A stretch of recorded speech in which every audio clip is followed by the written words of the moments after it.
Aquarius, March was a really hectic month for us all, and it affected you in specific ways. But now we enter the month of April, and it is full of positivity, joy, bliss, and maybe some minor challenges for you specifically, Aquarius. So in this video, I want to give you your complete rundown of your April of 2025 horoscope and how you can embody, own, and align with these positive energies to your benefit.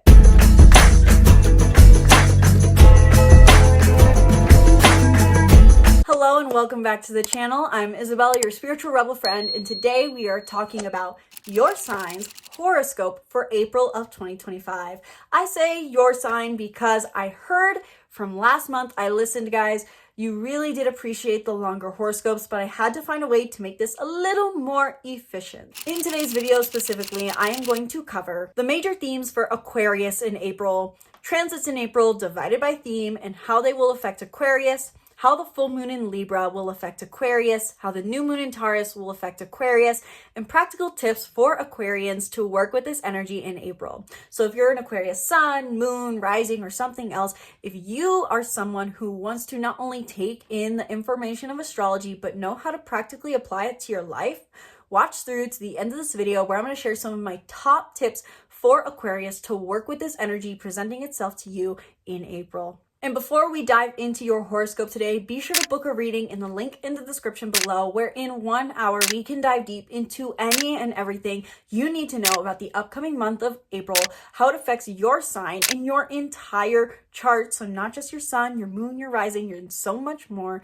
as well as other things that may be happening in your chart that you can utilize to your benefit to gain the things you want in life. So not only is this astrology, it's also your personology, so your Enneagram, your Myers-Briggs, and so much more. We can cover it all. Sky is the limit. This is for anyone interested in astrology, self-development, and manifestation. Learn more about readings down below. I also now offer an astrology coaching program where for just $100 a month, you get personalized monthly guidance live on Zoom call. And so if that sounds interesting to you, check out more information about my astrology coaching membership down below, and also check out any of my other offerings that I have, including my astrology bundle where you can learn how to work through different energies in your chart practically for self-care and growth. And you can check out my Master Astrologer course where I teach you how to become your own astrologer and deeply but simply understand the stars. In short, check out all the links in the description below. Now let's dive into your horoscope. Overall, regardless of your sign, April is a month that really does highlight our emotional needs and desire to grow, and how growing our emotional awareness affects us in many means. This is because there's a lot of Cancer and Pisces energy present in many different forms of transits, trines, and more. This really does emphasize that overall, throughout the month of April, we really are finding that to act in alignment with our emotions becomes easier. And this also works really well in alignment with our highest path of growth that is present right now, where we are all developing our empathy, compassion, and spirituality in some way or in some area of our life. Not only is there a lot of water energy present through the archetype of Cancer and Pisces that heightens the themes of emotional attunement in the month of April, but there's also some Aries and Leo energy present that has been long awaited in many ways. And this can bring a lot of motion forward in conversations and in movement we've been wanting to do in matters related to our passion, as passion and desire are both themes present within any fire sign and in Aries and Leo specifically. This is because Mars will be entering Leo, which I'll touch on more later, but also because Mars is going to re-enter Aries. And so overall, there's this theme of fire energy present in the month of April that gives us this almost fire back in our veins, motivation coming back, and working through communication and maybe issues that were present in the past. As both these planets were retrograde at some point, what this really symbolizes, having this Aries and Leo energy present in the month of April, highlights this theme almost of moving forward not only in desire, but communicating previous issues, moving forward on previous issues, and bringing maintenance to maybe conversations or actions related to our passion, our desire, and our authenticity. And also, simply put, I would add that it seems like love is in the air this month, simply because we will have a full moon and a new moon per usual, but in the signs of Libra and Taurus, both of which are ruled by Venus. And Venus also does a lot of movement this month. So personally, I would describe that in the month of April, a major theme is this idea of love being in the air because of both full and new moons being in the signs ruled by Venus. This brings an emphasized Venusian, if that's how you pronounce it, energy that has us assessing maybe even our love life, our love for life, and focusing on doing things that truly bring us value. And that works very hand in hand with the Aries Leo energy we have present as well, because this is about doing things that are in alignment with our heart. And this works in alignment with the Cancer Pisces energy present that is all about following our purest positive energy. So how exactly will these major themes play out for Aquarius specifically? Yes, this month is full of emotional fulfillment, harmony, as well as movement forward in our passions. But for you specifically, Aquarius Sun, Aquarius Rising, this is mainly playing out in your finances and in your routines. Words, English. It's been a long day, guys. With this happening, mainly this energy in your second and sixth house, I'm seeing a focus for you on the practical things in your life, and specifically how much emotional fulfillment you gain through these practical areas of life. Now, what are these practical areas of life I'm talking about? Specifically, your finances, your self-worth, your routines, your schedules, the gym, your health habits, and your daily 9-to-5 job if you work in a 9-to-5 job as opposed to entrepreneurship where instead you work 24/7. So there's a lot of focus for you in this month on building the structures of your life to fit a more emotionally fulfilling lifestyle. Finding more emotional fulfillment through your money, finding more emotional fulfillment through your routines. But not only are your finances and routines in the spotlight for this month, but you also have a lot going on in the second half of the month in your relationships potentially. More romance, more partnership, more collaboration with others specifically. And specifically how your romance meets your communication abilities. There may be a lot of conversation and one-on-one dialogues going on during this month. Now, why exactly is that? I'm going to break it down throughout these transits, or by explaining these transits, better said. Like I said in the intro, we have a few energies present with Cancer and Pisces working together.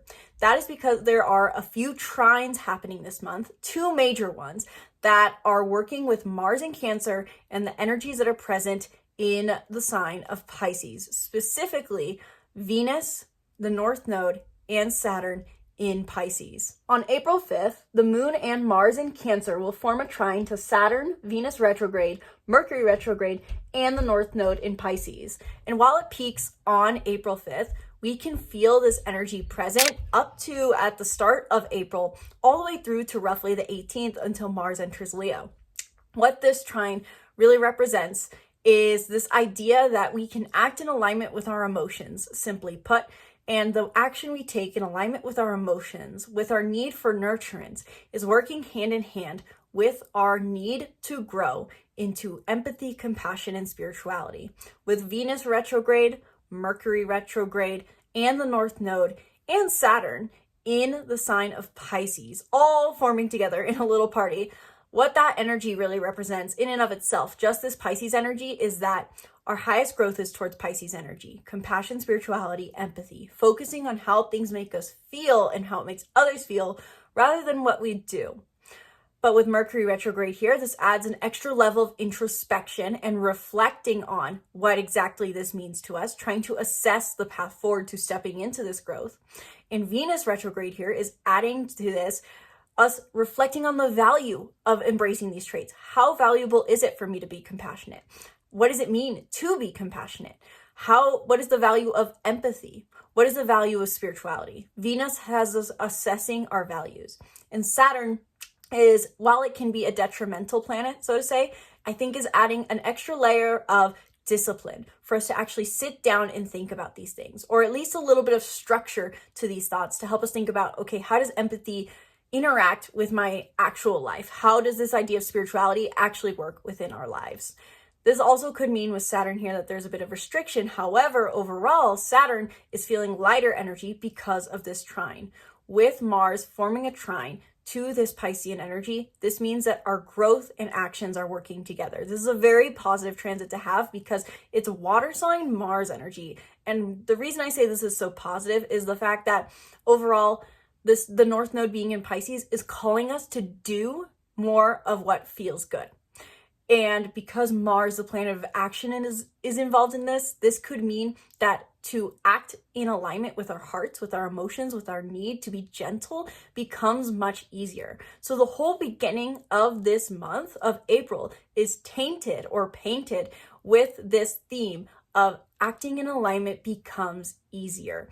Doing nurturing actions support our growth, and the work we do with our growth and introspection we do with our growth helps us align, take actions in alignment easier. So it's a two-way street.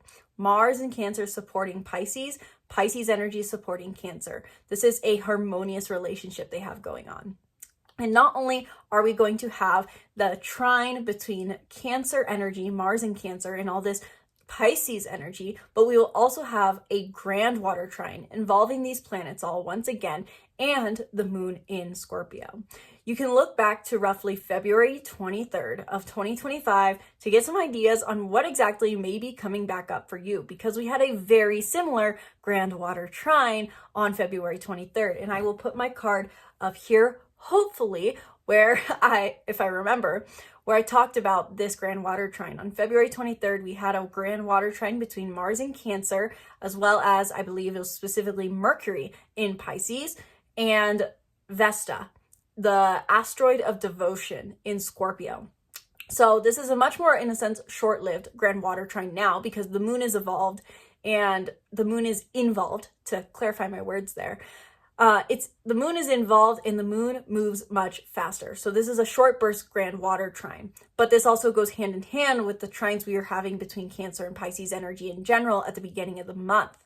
And so when we have this grand water trine, when the moon's getting involved, it's adding that extra layer of emotional awareness, emotional depth, emotional understanding, and emotional drive to make it so that all our different forms of emotional being are on the same page to act in alignment, grow in alignment, and feel in alignment. This means our heart, our actions, and our growth, our high self, are all on the same page. This is a very positive energy to embrace.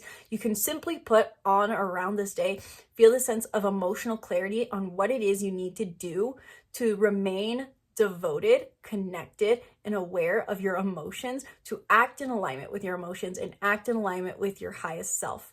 I would definitely recommend during this day during these grand water trines in general, to notice and pay attention to what it is you feel called to grow to, what it is you feel you need to do more of to act in alignment with your emotions, and what natural actions come up during this time. So how specifically will these Pisces Cancer trines affect you, Aquarius Sun, Aquarius Rising?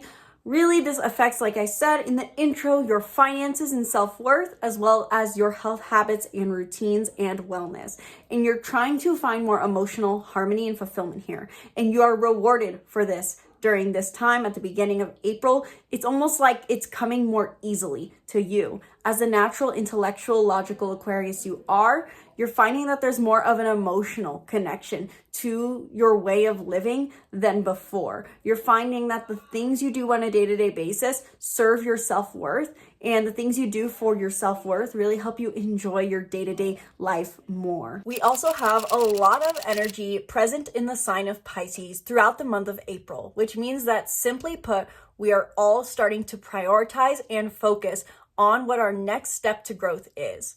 Like I said in my March horoscope, there was this theme with the solar eclipse being in Aries that we know, with the North Node currently being in Pisces, that we know we need to grow into more empathy, compassion, spirituality in a certain realm of life over the next 18 months. But we had to wrap up some stuff first with Aries themes. Well, we finally wrapped up those Aries themes, and now we're getting sent more Pisces energy as a way to encourage us to focus on what our next step to growth is. Starting off specifically on April 2nd and 3rd, Venus retrograde conjuncts the North Node in Pisces, which means we are assessing the value of our growth, assessing the value of Pisces energy and how that can help us overall excuse me, grow as people. Then on April 7th, Venus retrograde is conjunct Saturn in Pisces, since Saturn and the North Node are quite literally, basically hand in hand with each other this entire month. And so when Venus retrograde is conjunct Saturn in Pisces, this can emphasize the need for discipline to assess our values, to actually sit down and focus on, okay, what do I need? It can also make us feel a bit more restricted potentially in our ability to assess what we value, feeling like there maybe is less that we value in general. And that's something to be patient with. Overall, Saturn does remind us of patience. And then more importantly, on April 7th, Mercury stations direct at 26 degrees of Pisces, which is very, very important. I think roughly, if I was going to remember off the top of my head, Mercury was last at these degrees of Pisces at the end of February, right before it entered Aries on March 3rd of 2025. It entered Aries.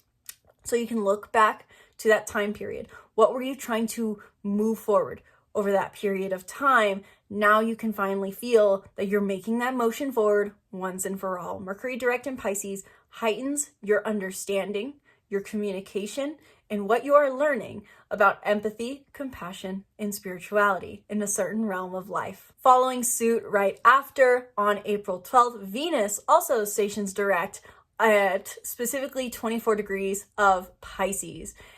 And what this specifically means is, again, that idea and energy of following suit. Now, after reflecting on the values of our growth, reflecting on the values of empathy, compassion, and spirituality in our lives, now we can start implementing these values and acting on these values. This could mean that you feel called to actually spend more time in solitude, or to set boundaries with people who don't prioritize your peace, or maybe even practicing more compassion and unconditional love in your romantic life, especially true for those who are Scorpio suns or rising, since this is your 5th house, and Virgo sun and rising, who this is your 7th house. On April 21st, Saturn will conjunct the true North Node, which means that we may be feeling again some of that restriction towards our highest path to growth.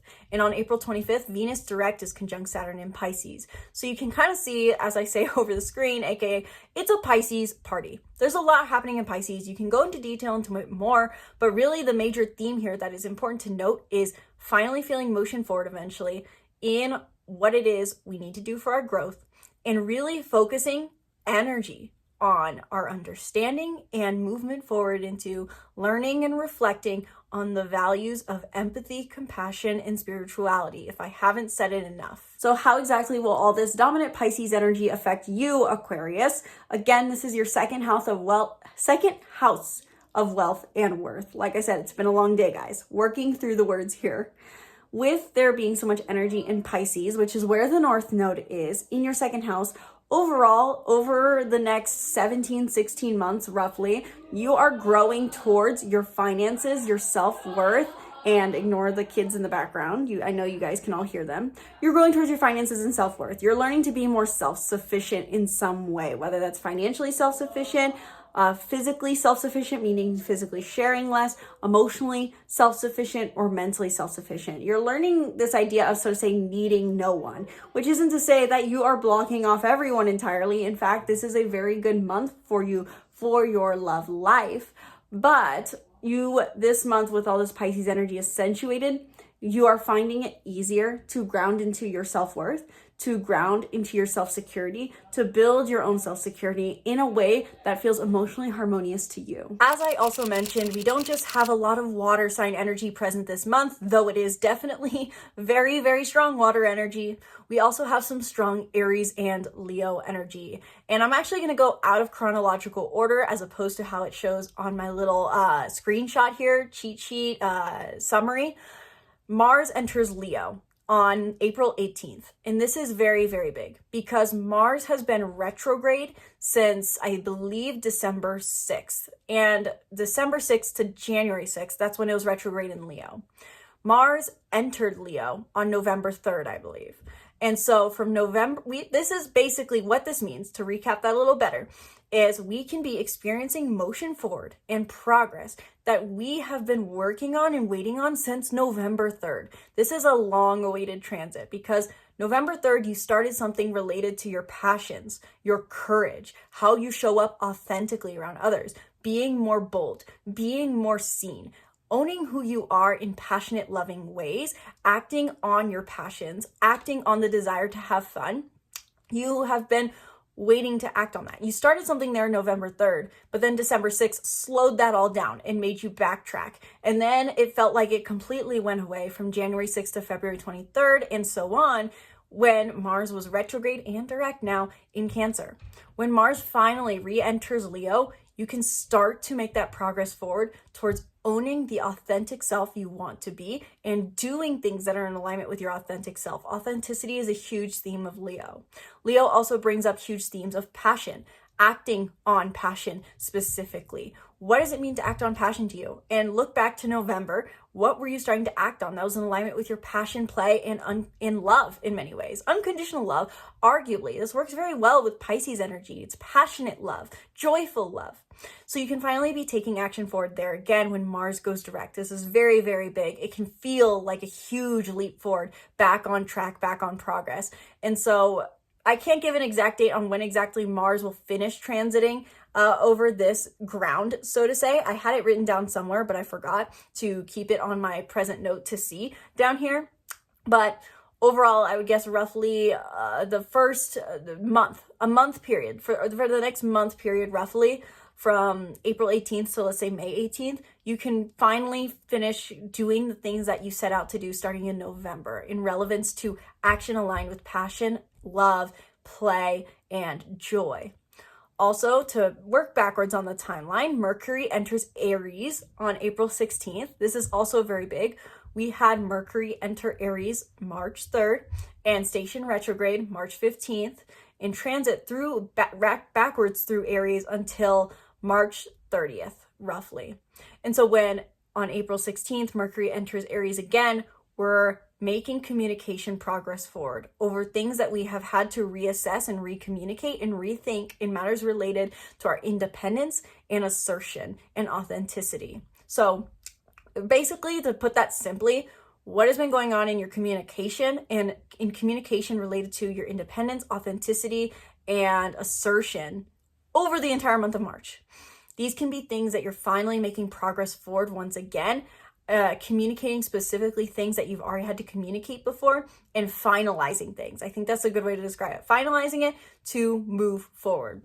Also throughout the month, Neptune is in Aries. Neptune is a new development, so to say. It entered Aries on the 30th of March, which means that we are upholding and learning ideals in Aries themes. So this can kind of go hand in hand with Mercury being here.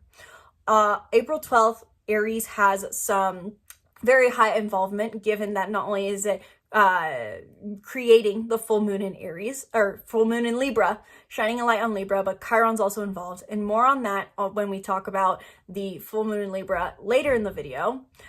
April 30th, Venus enters Aries, again, that following suit at the end of the month, bringing and movement forward to our assessment of our values. Venus, gosh, I don't remember off the top of my head. Venus was in Aries in March and did retrograde motion. I honestly don't remember off the top of my head, guys, but you guys know the dates. I know because you guys, if you're following my channel, you tend to know all these transits going on. You guys usually aren't total newbies. Apologies for the newbies who are here who wanted the information, but April 30th, when Venus enters Aries once again, we can feel motion forward when it comes to assessing the value of our independence. And you may be actually acting on these values of independence more, whether that's in your love life or in your love for life, prioritizing beautiful, harmonious, pleasureful things in your life that bring you independence and authenticity. And then in between there, April 19th, Mars in Leo forms a trine to Neptune and Mercury in Aries at 0 degrees of Aries. So right after Mars enters Leo, since Mercury enters Aries and Mars enters Leo pretty much at the same time, they directly then form a trine together as soon as they do so. And so what this can really mean, it's like this merging trine energy. Mercury, and Cancer, or Mercury and Mars in Cancer and Pisces form trines, and then they later follow together to form trines in Leo and Aries. What that even symbolically represents is our communication and our understanding are on the same page as our actions. So we can really feel a lot of clarity around our actions and acting from a place of clarity. And when this specifically happens in Aries and in Leo, this can mean that we are acting and speaking in alignment with our authentic passion and joyful desire. So how will this Aries Leo energy affect you, Aquarius? This is your opposite sign, Mars entering Leo in your 7th house. So this is very strong for you alongside with Leo. And what this can feel like is finally gaining the progress forward in your one-on-one relationships that you have been waiting on since probably November of 2024, or possibly even just December to January of last year, this year, so to say. Point being, when Mars goes direct into not your sign, Leo, you can expect motion forward, passionate motion forward in your one-on-one interactions, your friendships, your romantic partnerships, and your potential business partnerships. This is a positive time halfway through the month for you to start acting towards your relationships once again, to put effort into your friendships, and not just your friendships, but specifically the words you speak with these people as well. Since Mercury re-enters Aries once again, in direct motion, there's going to be heightened communication for you, heightened assertive communication in your network, communicating with your daily network more, networking more with people. Really what I'm seeing for you is this very social dynamic that can both be rewarding in a romantic way, but also rewarding in more so your daily network and the people that you connect with. And this is all on the basis of passionate, authentic connection, since this is Aries and Leo energy. Uranus also plays a big role in the month of April, given that Pisces energy, different planets in Pisces will be forming sextiles to this planet Uranus that is in the sign of Taurus. Uranus and Taurus at large brings up themes of, for us all, how or where or what we need to do in order to innovate in matters related to our stable senses of security. It brings us unexpected change, specifically to what is secure and material in our life, to ask ourselves, what does security mean to us and what does self-worth mean to us? And this is accentuated for Aries Sun, Moon, and Rising because this is your 2nd house. But overall, Taurus as an archetype in general has a lot to do with what is stable, both our emotional stability and our physical.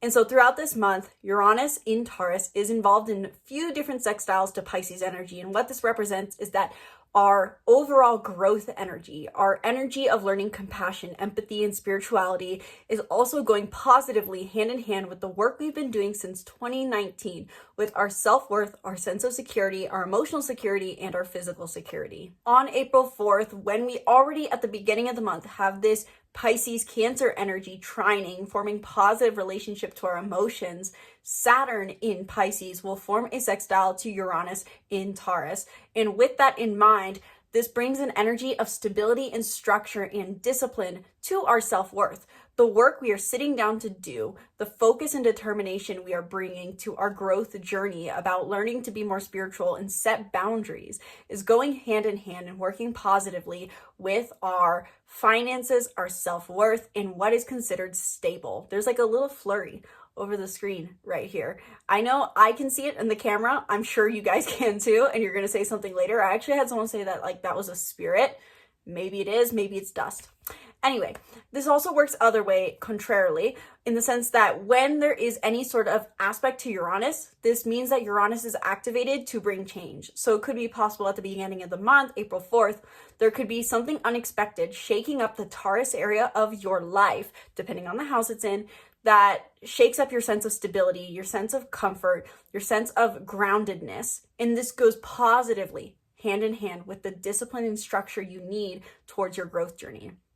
Similar themes will rise up once again on April 8th when Venus retrograde in Pisces forms this same sextile to Uranus and Taurus. However, this is more about the values we are assessing in regards. So something unexpected could happen once again to what makes us feel stable emotionally and physically. And this causes us to gain further insight into what it is we value as far as empathy, compassion, and spirituality. It could be in an extreme but not realistic scenario. It could be you are, let's say you're losing some form of physical asset with Uranus and Taurus involved, and it's something you thought you valued, But then it helps you realize that that's not really what gives you a sense of security, and it actually helps you step into more spirituality and unconditional love because you realize that it's not something that makes you feel positive. That's how I see this Pisces Uranus energy working out. And then on April 20th, 25th, the North Node in Pisces is sextiling Uranus and Taurus with Venus now direct. And what that means is that the themes that came up around the 8th could be returning on the 20th, related to your self-worth, your value, the things that are stable. But also this is even more so in alignment with your growth because the North Node is involved. This is pushing you in a positive way towards your growth journey. Overall, I'd say because this is a sextile and because this is Pisces energy with the North Node being material gain, I would say this could be a positive shift overall in people's finances or in something that provides them a sense of security. This could be financial positivity. This could be emotional positivity. I think this is a very, very positive expression of Uranus. So how specifically will these Uranus and Taurus sextiles affect you, Aquarius? This is a fellow fixed sign. And with this happening specifically in your 4th house, what I see happening for you is throughout this month, you are going to be feeling a sense that either mentally or physically, your home is being shaken up. And I don't mean that literal, though other astrologers may interpret that as literal. What I'm really seeing for you, Aquarius, is that throughout this month with these Uranus and Taurus sextiles is that you're going to be given the invitation to rethink, reassess, and think differently about your home, your family, and your place of living, so that when we have that new moon in Taurus at the end of the month, you know what new intentions you want to set. Overall, this is a sextile. This is working positively with the North Node, which is your highest path to growth. This is working positively with Pisces energy in general, which is where the North Node resides. And so overall, these unexpected changes that are either happening physically or mentally to your home and family is going to positively affect your ability to become self-sufficient energetically and financially for yourself. And so also with this as well, this could mean, for example, that maybe you're shifting your mentality about what you want to provide with your family, what a sense of stability means in your home life, what kind of indulgence, so to say, is valuable to you in the place you live. There's multiple different themes going on here. This is overall, with it being in Taurus for you, having you question the stability of your home, energetically, emotionally, as well as questioning how much pleasure you gain, so to say, from your home life. The full moon in Libra, simply put, as basic themes, brings themes of fruition to our peace, fruition to our diplomacy, fruition to our morality, and fruition to our connections, especially for those who are Aries, and this is their 7th house. Overall, I do think the fact that the South Node has been in Libra plays a very important role in this full moon since it's tied to the eclipse. How are we keeping the peace for the sake of peace, but it was really causing inner conflict? And how is it not in alignment with our authenticity? That was a theme from mid-2023 till 2025. And so with this full moon being in Libra, tied to an eclipse that is wrapping up themes related to this North and South Node journey around authenticity, we may feel that we're finally experiencing the fruitions of this is what connection and peace should really mean, under the basis of the changes I've finally initiated in matters related to my independent self, my authentic self, and being more assertive with who I am. So the full moon in Libra brings this fruition to this story. There's also a few other things involved that also accentuate this theme as well, of being tied to Aries energy, which I mentioned in my my Aries section probably. The Aries sun, which creates the full moon, is conjunct Chiron. But the practical advice I'd give to this, given how many different interpretations I'm seeing right now, is that our wounds are involved in this. In order to find that completion, in order to find that connection and harmony that we're wanting to bring to fruition, to release the final themes of all this eclipse energy in Aries, we have to identify that there may still be, or was, wounds in our life associated with this independence, assertion, and authenticity that we've been embracing. So this could be a time to own, in a sense, your wounds, not for the sake of self-pity, but to accept yourself so that you can form true connections. That's what my intuition kind of tells me the interpretation is on this, even though there's a few different things that could play out as well. Again, more on that when I do a video on the full moon in Libra. But also there is a square to Mars involved. And this is a very big theme in a sense because Mars is involved with a lot of positive trines throughout the month. but also the new moon, which I'll talk about in a minute, is also squaring Mars as well. So there's a square to Mars in both cases. And what that means is that these full moons and new moons are really not a time to take action. And this accentuates even further that the full and new moon this month are in Libra and Taurus. Both these signs are ruled by Venus, which is Mars's counterpart. Mars is action, Venus is receiving.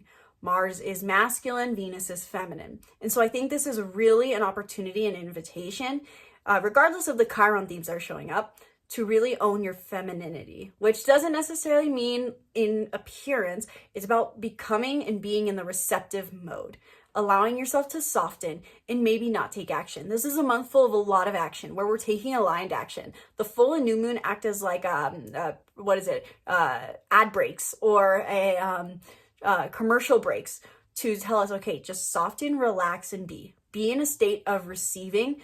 And it's very possible something will come out with that. After all, a full moon in Libra overall does mean a fulfillment of luxury, a fulfillment of connection, a fulfillment of harmony, regardless of Chiron being involved. It just means that maybe there are wounds also coming up to be aware of. This could also mean it is the wounded healer. So maybe we are healing wounds in others associated with independence, assertion, authenticity, because you've recently initiated something here. And maybe someone needs that piece of advice. And on the same day, Venus stations direct in the sign of Pisces, I believe at like 26 or 24 degrees of Pisces. And this also means that Venus, which is ruling over this moon, moving direct at the same time means that we are acting, or not acting, but being in alignment. So maybe tapping into that energy of compassion, empathy, and softening.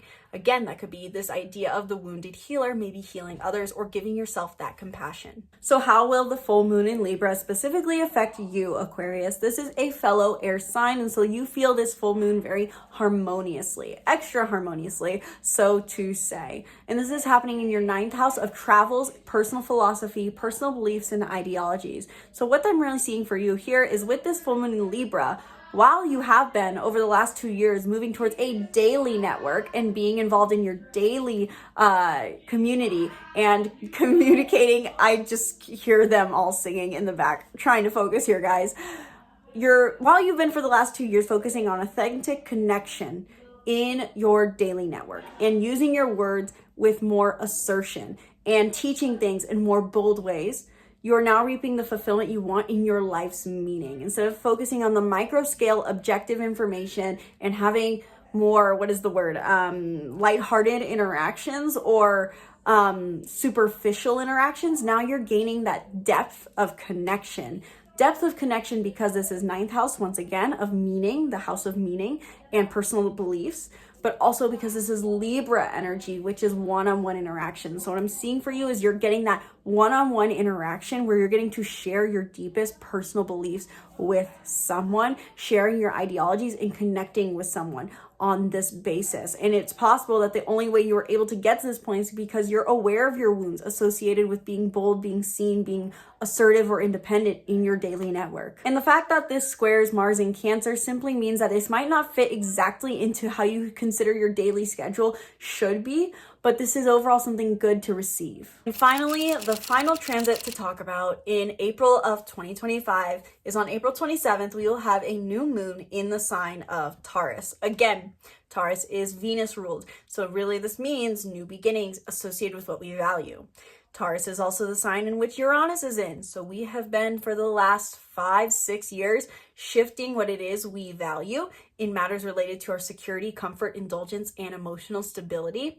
And so this could be a new beginning revolving around these themes. It is just a minor, so to say, new moon. So maybe not necessarily having to see the huge, deep meaning here, but that's how I'm personally seeing it. New moon in Taurus as general themes brings new beginnings to our comfort, new beginnings to our security, new beginnings to how we indulge, new beginnings to what feels stable. Taurus is the bull in the bubble, which is the idea of finding their own little pleasant field to be in and just staying there. So maybe this has a theme to do with what is the new bubble you need to form for yourself so that you don't pop, so to say. With that also, this new moon in Taurus forms a square to Mars in Leo, like I talked about with the full moon in Libra, that also squared Mars specifically in Cancer, this again appears with Mars in Leo. And what that represents is while you are finally experiencing motion forward with your passion, play, courage, taking courageous action, this new moon in Taurus is like a commercial break saying, okay, you're doing great on your action. You've done a lot of work this month. You're doing a lot. But now receive and set new intentions based off of what you want to receive. Align with your values. Again, ruled by Venus. Venus is the opposite, the other side of the coin to Mars. Mars is masculine, Venus is feminine. And so with a new moon in a Venus-ruled sign, squaring Mars, it really does accentuate this idea of focusing less on action and more on intention. And I think that is, when we're talking about new moons in general, there is sometimes the do something new approach, and then there is the set new intentions approach. I think this really leans into the set new intentions approach in the sense of send out the signals to universe for what it is you want to receive and be, and based off of what you value, and let the universe guide you forward. It also then therefore is squaring Pluto in Aquarius, and during that therefore, I mean Mars is opposing Pluto in Aquarius. So two things happening there. With the new moon squaring Pluto in Aquarius, this means that the new beginnings that we are taking into place, that are wanting to be set in stone in our material reality, may not go in alignment with the innovative ideas we've been coming up with. Meaning that over the beginning of the year, you may have felt like, okay, I need to change this pattern. I need to be this different person. I need to innovate something in my life. I need to let go of this idea of materialism. I need to be detached. But Taurus is very material. And so the new beginning that you want to initiate may not feel in alignment with that.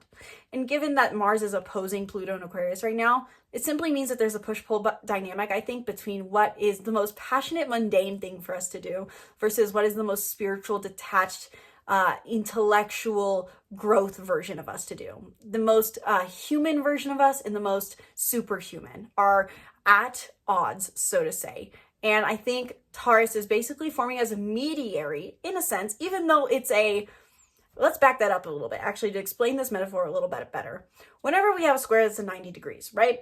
And even an opposition is two other ends of the spectrum. Mars is opposing Pluto in Aquarius. Mars in Leo, Pluto in Aquarius. What that means is that they're at a standoff. They're not seeing eye to eye. They're staring at each other, so they're seeing eye to eye technically, but they're not wanting to meet in the middle. And so we need to have something in that energy that helps us meet in the middle. In a way, how I'm seeing this, the new moon in Taurus is forming as that mediary. It's not necessarily the best mediary because it's squaring. It's not necessarily going to be this diplomatic, harmonious mediary, but it's basically standing in between the standoff saying, enough, I'm done with this. This is just what we're doing. Like a Taurus, like a stubborn bull really would be. So the new moon in Taurus is trying to be this mediary for this energy of passion versus innovation, fun versus humanity, almost, so to say, or even simply put, just follow your joy versus follow your growth is actually really how I would describe that. Following joy versus following growth. The new moon in Taurus helps us meet in the middle and say, I need to just initiate something new in alignment with my values that I've been changing, growing, and innovating. And I just need to align with the intention. Also, there is a sextile between Uranus and the North Node in Venus, still activated throughout this period, which means Venus is involved in a positive aspect to Uranus in the same sign. So focusing on, if I can really explain the connection here, Uranus rules over Aquarius. Pluto's in Aquarius in a negative aspect, but Uranus is in a positive aspect with this new moon, and Venus, the ruler of Taurus, is involved positively in this new moon. And the North Node is also involved positively. The North Node being our next highest path to growth. So it may even in a sense feel like there's an opposition, opposing views going on somewhere in your life, but it's not to let it take your attention. It's distraction almost, it seems.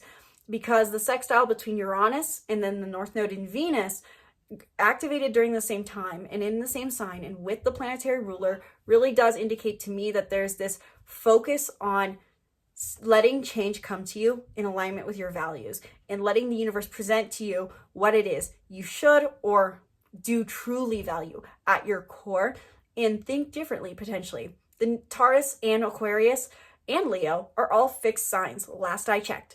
And so there's maybe this fixed mentality that is being encouraged to let go of. Maybe the best way to overcome this maybe challenging energy of fixed point of views is to let go of fixed point of views and just focus on what you value and change your way of thinking. That is encouraged because Uranus is having a positive aspect during the same time of this new moon. How will this new moon in Taurus affect you, Aquarius? Like I talked about, we have a lot of sextiles to Uranus in Taurus throughout this month. And so whatever unexpected changes, shifts, or inner dialogues that you've had around your home, your family, and your place of living over the month are now being called to initiate a new change here, so to say. Meaning that with the new moon in Taurus, you already feel called to initiate a new beginning in your home and family life, one that brings you pleasure, enjoyment, indulgence, and stability and structure, since those are all themes of Taurus. But the fact that it is squaring Mars in Leo means that maybe you're not taking a high amount of action here, or at least what's going on in your relationships may not fit into this puzzle. But it's going to be a new beginning that requires you to think differently, since Uranus has been here forming aspects throughout the month. And this new beginning is going to be in alignment with your highest path to growth, very likely, since this Uranus in Taurus is still forming a sextile to the North Node and all that Pisces energy, Saturn, Mercury. I can't remember off the top of my head, but you guys get the point here. This is a time to set new intentions, potentially initiate new beginnings, but not necessarily taking heavy amounts of action, at least heavy amounts of action in your relationships regarding what you want new beginnings in your home, because this is squaring Mars. So with that all in mind, what do I recommend for Aquarius in the month of April? And I'm going to keep this very simple, very brief, because I think it can be. First and foremost for you, Aquarius, I would say focus on the structures of your life. How do your finances look? How does your budget look? How does your routines look? How does your health habits look? And how do these provide you emotional fulfillment? That is the key question here. Look at your stable structures, the things that you rely on physically. How are they providing emotional fulfillment? And how could they potentially provide more emotional fulfillment to you? Make sure your schedule, your day in, day out life, and your spending is really fulfilling you on an emotional level during this month. And for that reason, it could be helpful for you to look into your moon sign, Aquarius. If you're an Aquarius moon watching this, then really align with that desire for individuality, authenticity, and community, so to say. The second tip I'd probably give to Aquarius for this month, or what I'd recommend they focus on, is probably connecting with others. Halfway through the month, when we have that shift into Aries and Leo, you're going to feel called to interact more with people, one-on-one and in your network. So share, talk, speak, go on coffee dates, interact one-on-one with people, and really pay attention to your words, because you can do great work here, really live your purpose, help others, and find more fulfillment by doing so. And finally, the last thing I'd probably give for for Aquarians for the month of April is to focus on that Taurus energy in your fourth house of what does home serve for you? And do you have stability and also indulgence and comfort in your home? Do you have stability and comfort in your home? Maybe that's the main question to ask yourself. What is your idea of home? Question your ideas of home. What is home supposed to serve? How much are you supposed to spend time at home? What are your beliefs about home and family? And what would the ideal, comfortable, secure situation be here? Contemplate this throughout the month so that when that new moon in Taurus comes around, you're ready to initiate new beginnings here. So Aquarius, let me know in the comments below, was the background noise all too loud for you? Was it distracting? Did you like this video? Was it too long, too short? Did I miss any information? Are you excited for the month of April? Let me know in the comments below, because this is really going to be a very, very positive month for us all, including you, Aquarius. So let me know your thoughts in the comments below, and be sure to subscribe to the YouTube channel and stay tuned for more videos breaking down the stars and more. If you want to learn more about how this month is going to play out for you, book a reading, either 30 minutes or 1 hour, down below. Thank you guys so much for watching. Sincerely hope you enjoyed. Once again, my name's Isabelle, and from my heart to yours, namaste.